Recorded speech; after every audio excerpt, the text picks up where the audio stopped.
오늘 본문 4절에 보시면 이스라엘 백성들의 마음이 많이 상해 있습니다. 그들의 마음이 왜 상했다고 기록되어져 있습니까? 길로 말미암아 마음이 상했다고 이야기를 하고 있습니다. 자, 무엇 때문이라고요? 길 때문이라고 지금 이야기를 하고 있습니다. 여러분, 여기서 말하는 길은요, 기록된 대로 홍해 길을 따라 에돔을 우회해서 가는 길, 즉 광야로 다시 들어가는 길을 가리키는 겁니다. 가나안 땅에 지금 거의 다 왔는데 다시 광야로 들어가야 되는 상황이 되었다는 겁니다. 끝났다고 생각했던 광야 생활이 연장된 셈이죠. 자, 그래서 마음이 무너져 내렸던 그들은 하나님 앞에 어떤 원망을 늘어놓습니까? 오늘 본문 5절 말씀을 함께 다시 한번 읽어보도록 하겠습니다. 읽습니다. 시작. 백성이 하나님과 모세를 향하여 원망하되 어찌하여 애굽에서 인도해내어 이 광야에서 죽게 하는가? 이곳에는 먹을 것도 없고 물도 없도다. 우리 마음이 이 하찮은 음식을 싫어하노라 하매. 그들의 주특기인 원망 늘어놓기를 지금 하고 있습니다. 자, 그런데 그 내용을 자세히 한번 보십시오. 왜 나를 이 광야에서 죽게 하는가? 이곳에는 먹을 것도 없고 물도 없도다 라고 이렇게 이야기를 하고 있습니다. 자, 여기까지는 우리에게 그동안 보여주었던 익숙한 모습이라고 할 수 있겠습니다. 자, 그런데 그 다음에 지금 이스라엘 백성들이 뭐라고 하면서 원망을 하고 있습니까? 우리의 마음이 이 하찮은 음식을 싫어하노라. 우리 마음이 이 하찮은 음식을 싫어하노라. 자, 여러분, 이 하찮은 음식은 무엇을 말하는 걸까요? 만나를 말하는 겁니다. 지금 이스라엘 백성들이 마음이 상할 대로 상하자 하나님의 은혜의 상징이라고 할 수 있는 만나를 하찮은 음식이라고 말하면서 원망을 하고 있습니다. 아무것도 없는 광야에서 필요한 것들을 부족함 없이 제공해 주신 하나님의 은혜를 완전히 망각한 겁니다. 아니, 망각을 넘어서서 하나님의 은혜를 경멸하는 배은망덕한 모습을 지금 이스라엘 백성들이 보이고 있는 것입니다. 여러분, 지금 이스라엘 백성들의 모습이 해도 너무한 것 같아 보입니다. 아무리 속상해도 그렇지 만나가 하찮은 음식이라니 그렇게까지 이야기하는 건 좀 아니지 않나 하는 생각이 들 수도 있습니다. 자, 그런데 우리들의 모습은 어떻습니까? 어려움 앞에서, 특히 도무지 이해가 되지 않는 상황 앞에서 우리들의 모습은 어떻습니까? 이스라엘 백성들과는 다르게 흐트러짐 없이 늘 믿음으로 반응하며 살아가고 있습니까? 아니죠. 우리들의 양상도 그들과 별반 다를 것이 없습니다. 순간순간 하나님께서 베풀어 주신 은혜를 잊고 살 때가 많고, 무엇보다 우리를 구원해 주신 그 은혜의 감격을 잊고 살 때가 너무나도 많다는 것입니다. 제가 그렇더라고요. 하나님께 받은 은혜가 너무나도 큰데 하나님의 은혜로밖에 해석이 안 되고 간증으로 고백할 수 있는 이야기들이 너무나도 많이 있는데 그 은혜를 망각한 채 불평하며 살 때가 자주 있더라고요. 지난주에 제가 불평불만을 얼마나 많이 했나 생각을 해보니까 정말 새알려지지 않을 정도로 많은 불평과 불만을 하면서 살아가고 있더라고요. 설교를 준비하기 위해서 말씀을 묵상하는데요, 이스라엘 백성들과 똑같은 제 모습을 보면서 부끄럽기도 하고 죄송하기도 하고, 그렇게 스스로를 돌아보면서 누리고 있는 감사의 제목들을 정리해보는 시간을 가질 수가 있었습니다. 우리 마음이 이 하찮은 음식을 싫어하노라, 이 말씀 앞에서 우리 모두가 스스로를 돌아보고 점검하는 은혜를 누리기를 간절히 소망합니다. 자, 그리고 이 대목에서 한 가지 더 주목하고자 하는 내용은요, 우리 마음이 이 하찮은 음식을 싫어하노라 하고 이야기를 했던 이유가 이 40년 동안 먹었기 때문에 질려서 할 수 있었던 말이라고 생각할 수가 있는데, 사실 그렇게 말했던 근본적인 이유는 다른 데 있었다는 겁니다. 자, 여러분, 우리가 읽어보지는 않았지만 오늘 본문 바로 앞에 1절부터 3절까지의 내용을 보시면요, 이스라엘 백성들이 본격적으로 이방 족속들과 전쟁하는 장면이 소개가 되고 있습니다. 자, 그리고 그 대상이 누구라고 하고 있습니까? 누구라고 이야기하고 있습니까? 아랏 족속이었습니다. 자, 아랏 족속이 이스라엘 백성들이 온다는 소식을 듣고 이곳을 지나간다는 소식을 듣고 먼저 이스라엘 백성들을 공격하게 됩니다.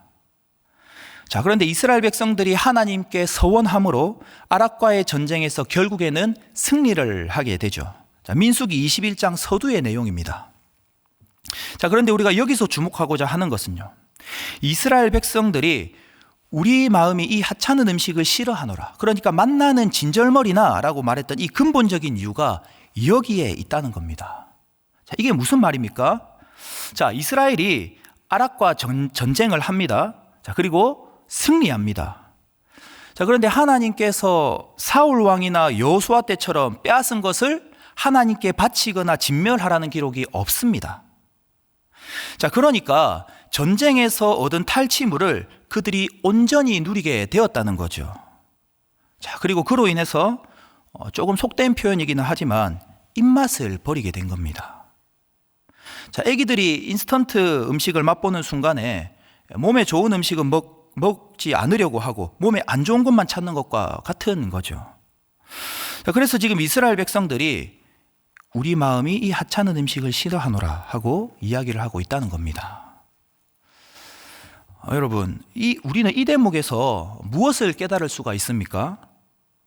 하나님의 은혜가 아닌 세상이 주는 부귀영화에 길들여지기 시작하면 하나님께 받은 은혜들을 망각하게 되고요, 그 은혜를 하찮은 것으로 여기게 된다는 것입니다.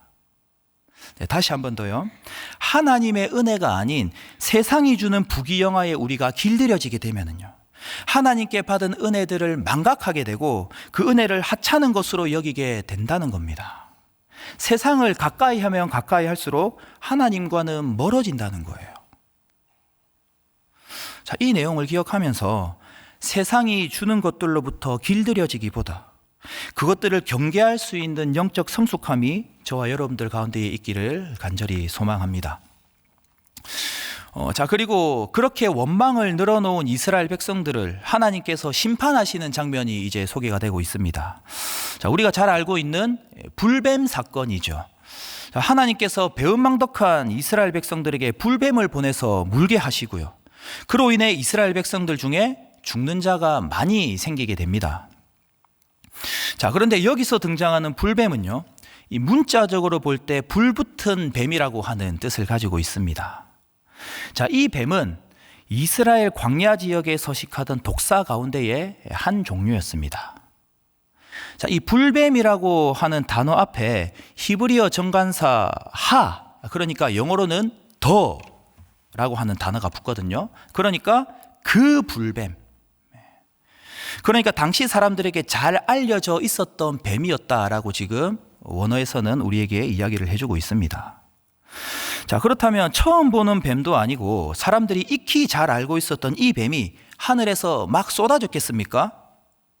아니죠. 이스라엘 백성들 주변에 서식하고 있었던 이 뱀들이 모여들기 시작한 겁니다. 그리고 그들을 물기 시작한 거죠. 여러분, 이 내용을 통해서 확인할 수 있는 사실 하나는요, 불뱀이 나와서 이스라엘 백성들을 물기 시작한 것도 기적인데, 다른 한편으로는 그동안 이 불뱀들이 이스라엘 백성들을 물지 않았던 것도 기적이라는 것입니다. 그러니까 이스라엘 백성들을 물게 하신 것도 하나님이신데 그동안 그 흔한 뱀들로부터 지켜주신 분도 하나님이시라는 겁니다. 그렇지 않습니까? 여러분, 광야는 굉장히 척박한 곳입니다. 광야에는 불뱀뿐만 아니라 위험한 것들이 곳곳에 도사리고 있습니다.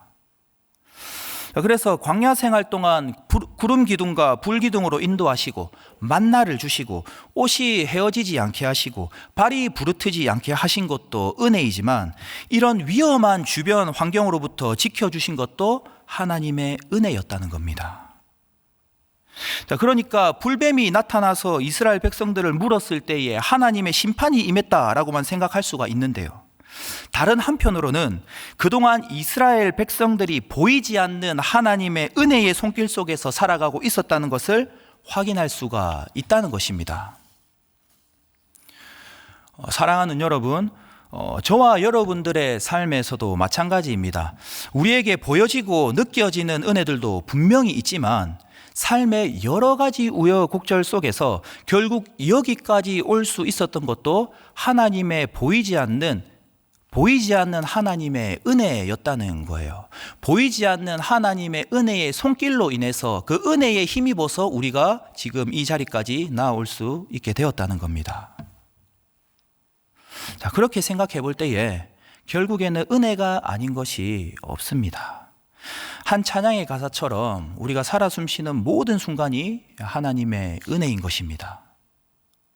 하여 어떤 상황 앞에서도 이미 보이지 않는 은혜의 손길 속에서 살아가고 있다는 사실을 잊지 않고 기억하시는 저와 여러분들이 되기를 간절히 원합니다. 마지막으로 하나님께서 죽어나가는 이스라엘 백성들에게 살 길로 무엇을 제시하고 계십니까? 놋뱀을 만들어서 장대 위에 달고 그것을 보면 살게 될 것이라고 말씀을 하십니다.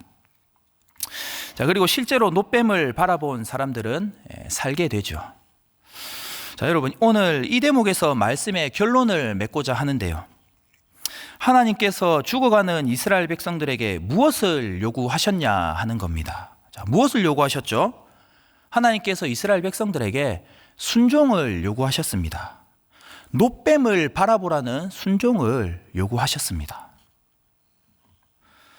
뱀에 물려 죽어가고 있는 그들에게 아주 어려운 일, 아주 어려운 순종을 요구하고 계신 것이 아니라 그저 놋뱀을 바라보라는 순종만 하나님께서 요구하셨습니다.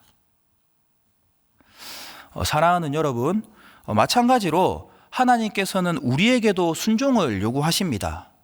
우리에게 아주 어려운 일, 아주 어려운 순종을 요구하지 않으셨고요. 우리에게도 놋뱀을 바라보라는 순종을 요구하셨다는 겁니다. 자, 그렇다면 하나님께서 여러분들 각자에게 주신 놋뱀은 무엇입니까? 오늘 주신 말씀 앞에서 고민하고 돌아보는 은혜가 있기를 원합니다. 자, 더 나아가 작은 것부터 순종하는 저와 여러분들이 되기를, 궁극적으로는 믿음의 주요 또 온전케 하시는 우리 예수 그리스도를 바라보는, 예수 그리스도만을 바라보는 순종이 저와 여러분들의 삶에 깃들기를 주 안에서 간절히 바라고 소망합니다. 네, 함께 기도하도록 하겠습니다. 오늘 주신 말씀을 붙들고 기도하시고 나라와 민족을 위해서, 교회를 위해서, 사랑하는 동역자들을 위해서 기도하시고요. 마지막으로 개인의 간절한 기도 제목을 놓고 기도하시다가 자유롭게 돌아가도록 하겠습니다. 기도하겠습니다. 사랑하는 하나님 아버지, 감사합니다.